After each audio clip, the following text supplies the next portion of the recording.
அல்லேலூயா. ஆண்டவர் சொல்றார், ஏற்ற காலத்துல நான் தீவிரமாய் உங்களுக்காக நடப்பிப்பேன். அல்லேலூயா. அது எப்படின்னு கேட்டீங்கன்னா, அதுதான் அந்த ஆசீர்வாதமான மலை. அந்த மலை வரும்போது என்னான்னு கேட்டீங்கன்னா, அவருக்குள்ள ஒரு பெரிய அல்லேலூயா, நிறைய கட்டிகள் இருக்கு, நிறைய கேன்சர் இருக்கு, அதே மாதிரி வீல் சேர்ல இருக்கிறீங்களா குணமானாங்க. முதல்ல மனமாற்றம் உண்டாச்சு. அல்லேலூயா. அற்புதம் நடக்கிறது தான், எல்லாத்தையும் சந்தோஷம் தான், மருத்துவர்கள் இருக்கிறதுனா சந்தோஷம். ஆனா முழுமையான முதலாவது அர்ப்பணம் மனமாற்றம். அல்லேலூயா. பாவத்தை இருந்து, ஏன்னா இது மதத்தை பரப்புறதில்லை. அல்லேலூயா. நம்ம என்ன செய்யணும், ஒருத்தருக்குள்ள அதுதான் அந்த உணர்வுள்ள ஆவியானவர். அல்லேலூயா. அதுதான் பாருங்க, சங்கீதம் 143:10 சொல்லுது, அவருடைய நல்ல ஆவி என்னை செம்மையானவர்களை நடத்துவார்கள். அல்லேலூயா. ஏன்னா அந்த ஆவிகளை நடத்தணும். அதனால ரோமர் 8:14 சொல்லுது, மேலும் எவர்கள் தேவனுடைய ஆவியினால் நடத்தப்படுகிறார்களோ அவர்கள் தான் தேவ புத்திரர்கள். அல்லேலூயா.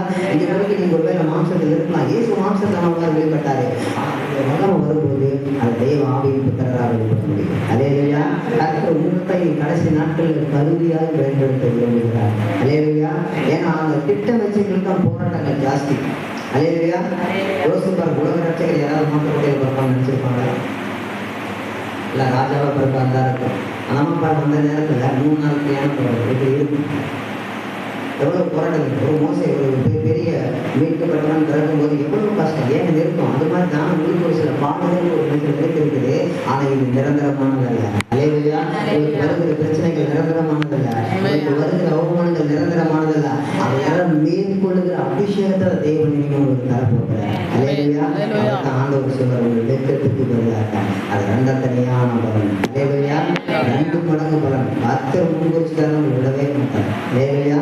ஆனா ஒண்ணு, நாம் அந்த அவருடைய திட்டத்தை, அவருடைய வாஞ்சையை, அவருடைய விருப்பத்தை நிறைவேற்றுறதுக்கு முதல்ல நம்ம இருதயத்தை அவர் பக்கமா திருப்பணும். அல்லேலூயா. ஆண்டவர் விரும்புகிறார், நாம் முதல்ல கர்த்தரை முழு இதயத்தோட ஆராதிக்கிறோம். பிரச்சனையே நினைச்சு ஆராதிச்சு உண்மையான ஆராதனை வெளிப்படுமா? யோசிச்சு பாருங்க. நிறைய நேரத்தில் அதான் பாருங்க, சங்கீதத்துல தெளிவா சொல்லுது, எப்படி